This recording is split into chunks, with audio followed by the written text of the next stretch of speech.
Olá pessoal, bem-vindos à nossa primeira aula desse curso de Álgebra Linear. E essa aula vai ser sobre espaços vetoriais.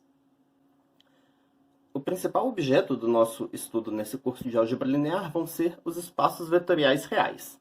Mas antes de eu definir o que exatamente é um espaço vetorial real, eu vou chamar a atenção que vocês já conhecem alguns espaços vetoriais reais. Por exemplo, R2, que é o plano, R3, que é o espaço, ou o Rn, eles são espaços vetoriais reais. E vocês vão poder notar nessa definição aqui que Rn vai satisfazer cada uma aqui dessas propriedades. Então, o que é um espaço vetorial real? Um espaço vetorial real vai ser um conjunto, que a gente vai geralmente denotar pela letra V, que tem que ser não vazio e que tem duas operações, uma soma e uma multiplicação por escalar. A soma vai ser uma operação que associa a dois elementos de V, um outro elemento de V. Então, V1 mais V2 vai ser um elemento V3, certo? Eu vou pegar dois elementos de V e vou associar um outro elemento de V. E a multiplicação por escalar, ela vai associar a um número real e um elemento de V, um outro elemento de V. Então, se eu pegar um vetor V1 e multiplicar por 3, por exemplo, eu vou ter um outro vetor, um outro elemento de V. E essas duas operações, elas têm que satisfazer essas propriedades que estão aqui. Então, aqui, nessas propriedades, eu sempre vou estar usando U, V e W para denotar elementos de V. E vou usar as letras A e B para denotar números reais. Bom, o que dizem essas propriedades? A primeira diz que a soma é associativa, certo? Então, se eu somar U mais V e depois somar com W, ou somar V com W e depois somar com U, vai dar o mesmo resultado.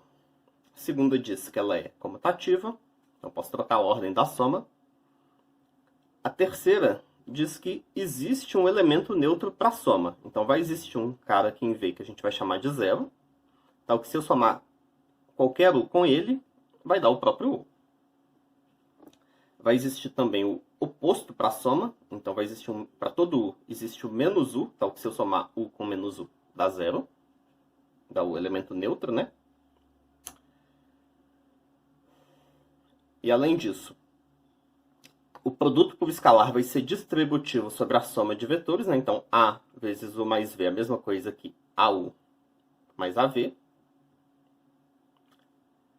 A soma de escalares, o produto por escalar vai ser distributivo sobre a soma de escalares. Então, A mais B vezes V é AV mais BV.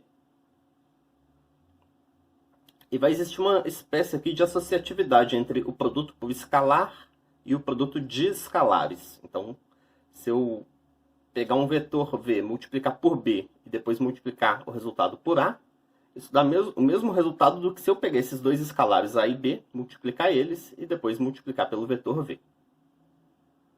E a última propriedade diz que se eu multiplicar qualquer vetor pelo número 1, eu vou obter esse mesmo vetor. E eu vou chamar a atenção aqui que eu estou usando a palavra vetor para denotar qualquer elemento de V, onde vem um espaço vetorial, mas isso não vai ser no sentido que vocês estão acostumados de vetor, no sentido de uma setinha. A gente vai ver exemplos daqui a pouco em que um vetor pode ser uma matriz ou um polinômio. Vai depender de qual espaço vetorial a gente está trabalhando. Então aqui eu vou apresentar alguns exemplos de coisas que vocês já conhecem, mas que são espaços vetoriais. Então, o primeiro aqui é o Rn. Certo? Então, para qualquer n que a gente pegar, Rn vai ser um espaço vetorial. Vai ter uma soma, vai ter um produto por escalar, e essa soma e esse produto por escalar vão satisfazer todas aquelas propriedades que a gente viu ali atrás. O segundo exemplo vai ser o conjunto de matrizes M por N. Então, por exemplo, se eu pegar o conjunto de matrizes 2 por 3, isso daqui vai ser um exemplo de uma matriz 2 por 3.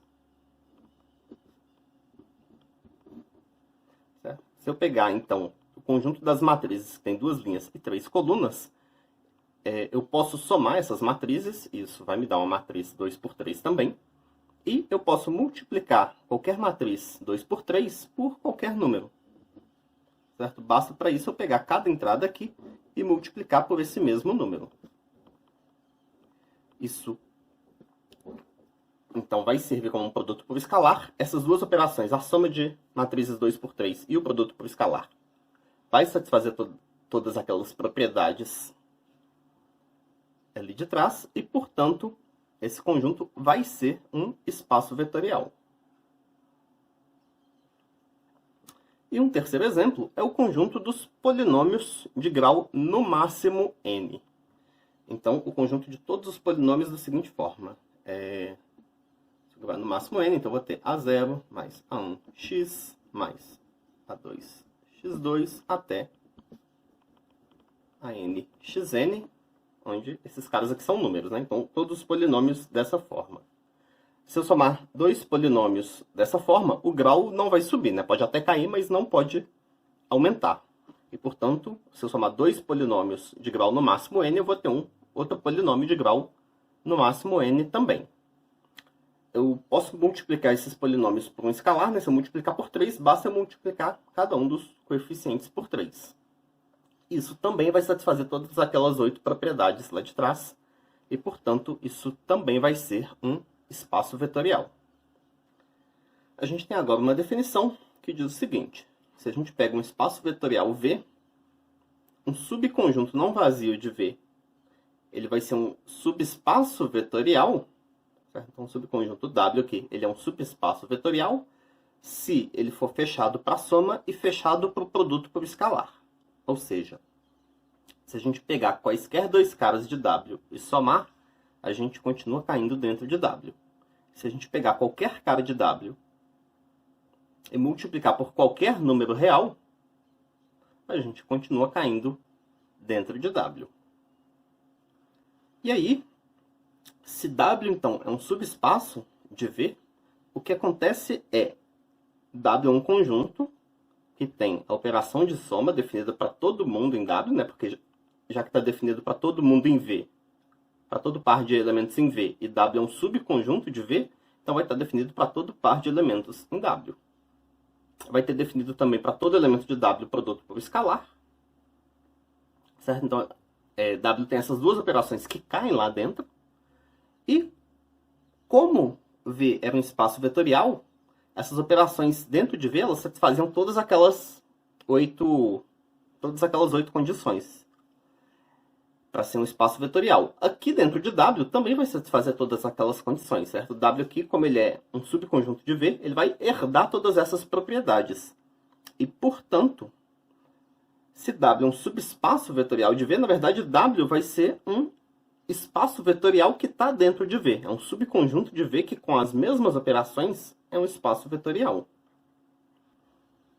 E o primeiro exemplo que eu vou dar aqui é um exemplo que vai valer para qualquer espaço vetorial. Então, em qualquer espaço vetorial, se eu pegar o conjunto todo, ele vai ser fechado para a soma, vai ser fechado para o produto por escalar. E, portanto, V vai ser um subespaço vetorial de V. E da mesma forma, se eu pegar o conjunto que só tem o zero, né, só tem o elemento neutro da soma, então a única soma que dá para fazer aqui dentro é 0 mais 0, que é 0. Então vai cair aqui dentro. E se eu multiplicar o vetor 0 por qualquer número real, eu vou obter o 0. Eu vou obter o próprio elemento neutro da soma. E, portanto, o conjunto que só tem o 0 satisfaz as duas condições e é, então, um subespaço vetorial de V. Então, todo espaço vetorial tem esses dois subespaços aqui triviais, né? Triviais porque sempre vai ter esses dois, que é o espaço vetorial todo e o conjunto que só tem o 0.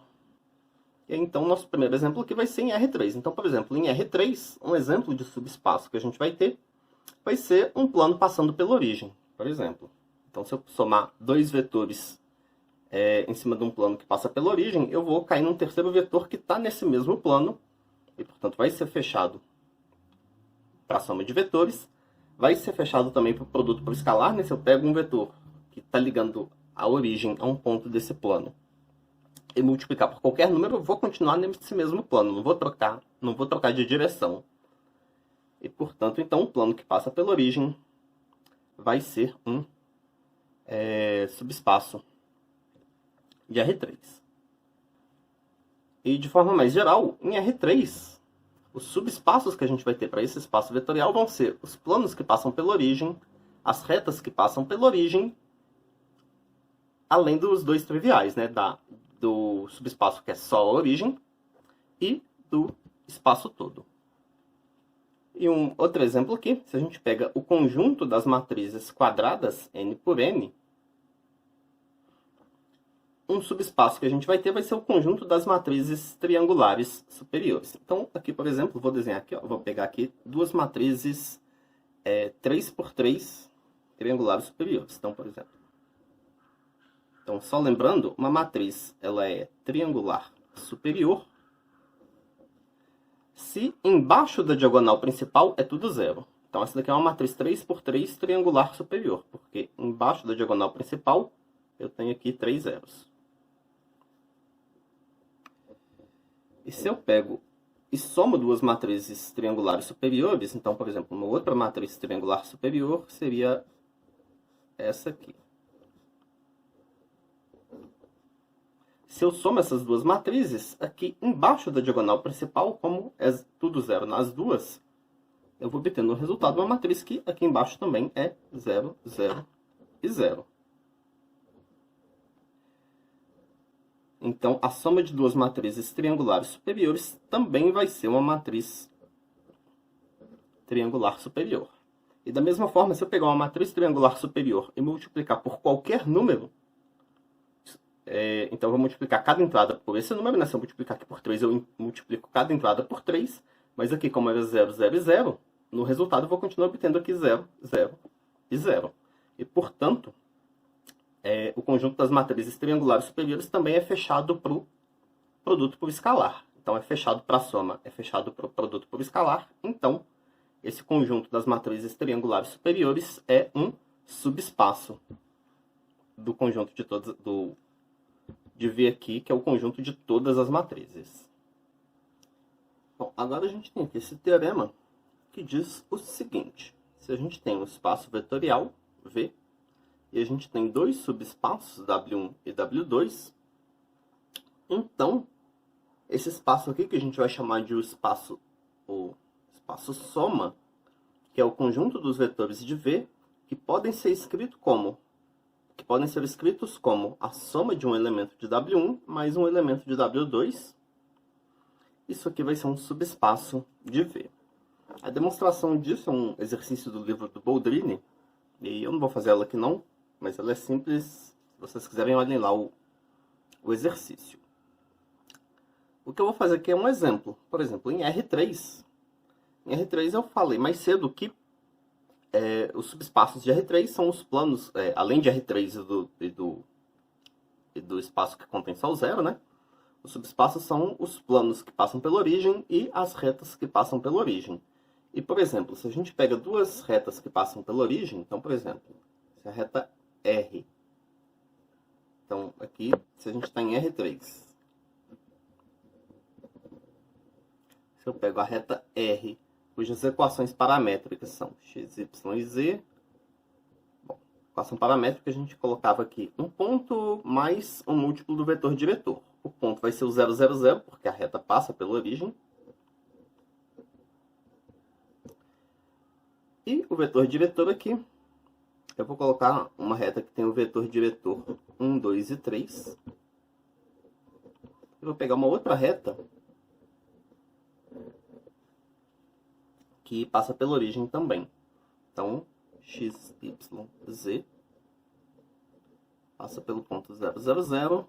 E tem vetor diretor, por exemplo, menos 1, 0 e 2. E o que acontece? Quem que seria... Bom, então R é um subespaço de R3, S também é um subespaço, e quem que seria o espaço soma? Certo? Quem que seria R mais S? R mais S seria o conjunto dos pontos que eu obtenho da seguinte forma. Eu pego um vetor aqui e somo com um vetor aqui. E aí, isso aqui vai ser o conjunto dos pontos em que o x, o y e o z vão ser dados somando essas duas coisas. Então, aqui vai ser... vou somar um vetor dessa forma com um vetor dessa forma. E nesse caso aqui, eu vou usar t para o parâmetro da reta R, mas aqui eu vou somar um outro vetor em que eu não necessariamente uso o mesmo t. Então, na verdade, eu vou colocar aqui o parâmetro com a letra S. Então, somando aqui, olha, vai ser t menos s. O y vai ser 0 mais 2t mais 0s. E o z vai ser 0 mais 3t mais 2s. Então, o conjunto de todos os pontos dessa forma aqui, onde t e s são números reais, vai ser o subespaço de R3, que é a soma desses dois subespaços. E reparem que essa daqui é uma equação paramétrica, são as equações paramétricas de um plano, certo? Então, eu tenho aqui um ponto, mais um múltiplo, mais t vezes um vetor, mais s vezes um outro vetor. Então, isso aqui é a equação paramétrica de um plano. Então, a soma dessas duas retas, né, soma como subespaços, isso daqui vai ser um plano. E como a gente viu, um plano que passa pela origem, ele é também um subespaço de R3. Bom, no caso em que a gente tem dois subespaços, que a interseção deles é só o zero, e essa é a menor interseção que dois subespaços podem ter, porque se ele é um subespaço, ele vai ser um espaço vetorial, então ele tem que conter o elemento zero. E aí, no caso em que a interseção dos dois só contém o zero, a gente geralmente denota a soma deles por um mais com um círculo. E a gente diz que essa é uma soma direta. Então, por exemplo, no exemplo anterior que eu dei, a gente tinha lá as duas retas, né? R e S, e a gente pode denotar essa soma como uma soma direta. A gente poderia ter escrito R mais com círculo S, no exemplo anterior. Porque lá, as duas retas que a gente pegou, elas, se a gente calcular a interseção, a gente vai ver que vai ser só a origem. E, bom, por enquanto isso é só uma notação, mas mais pra frente, por exemplo, quando a gente falar de dimensão, a gente vai ver que quando a soma é direta, dá para fazer certas afirmações sobre a dimensão do espaço soma, que a gente não conseguiria fazer no caso em que a soma não fosse direta.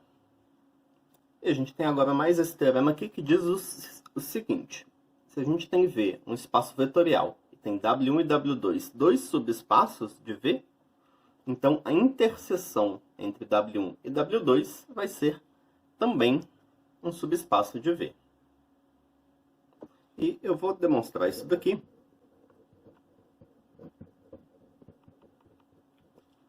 E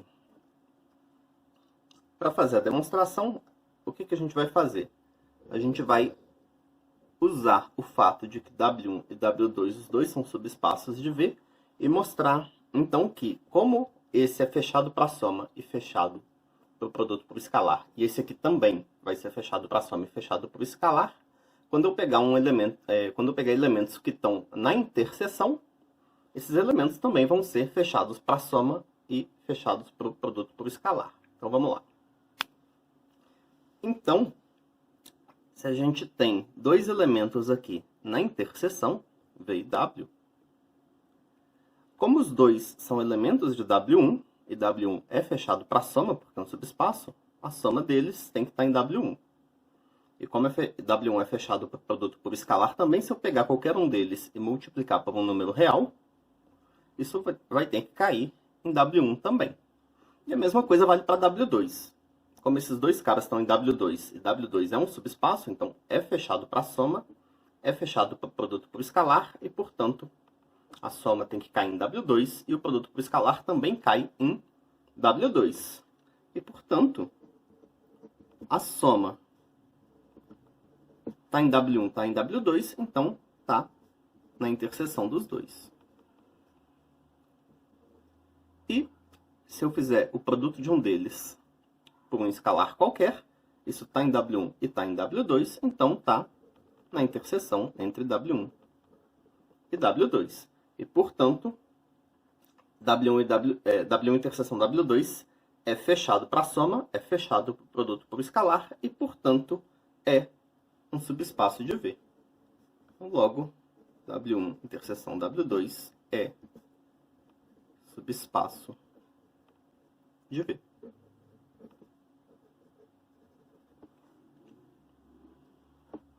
E um exemplo para ilustrar esse teorema, se a gente pega o espaço das matrizes 3 por 3, dois subespaços que a gente tem nesse espaço vetorial são o subconjunto das matrizes triangulares superiores e um outro subespaço que a gente tem é o subconjunto das matrizes triangulares inferiores. E o que o teorema diz é que se a gente pegar esses dois conjuntos e fizer a interseção deles, isso também vai ser um subespaço de M33. E esse conjunto aqui em particular é o conjunto das matrizes que são triangulares superiores e triangulares inferiores, ou seja, em cima da diagonal principal vai ser tudo, embaixo da diagonal principal vai ser tudo zero, em cima da diagonal principal também vai ser tudo zero, então são as matrizes que só têm entradas diferentes de zero na diagonal. Então, o conjunto das matrizes 3 por 3 diagonais, ou seja, que só as entradas na diagonal são diferentes de zero, esse subconjunto ele também vai ser um subespaço de M33. Nessa aula, então, a gente viu a definição de um espaço vetorial, a gente viu alguns exemplos, como o Rn, o conjunto dos polinômios de grau no máximo n, ou o conjunto das matrizes M por n, de espaços vetoriais. A gente viu também a definição de subespaço, né, que é um espaço contido dentro do outro. E a gente viu também a definição de soma de dois subespaços. E a gente viu teoremas dizendo que a soma de dois subespaços é um subespaço, assim como a interseção de dois subespaços também é um subespaço. Essa aula fica por aqui. Até a próxima, pessoal!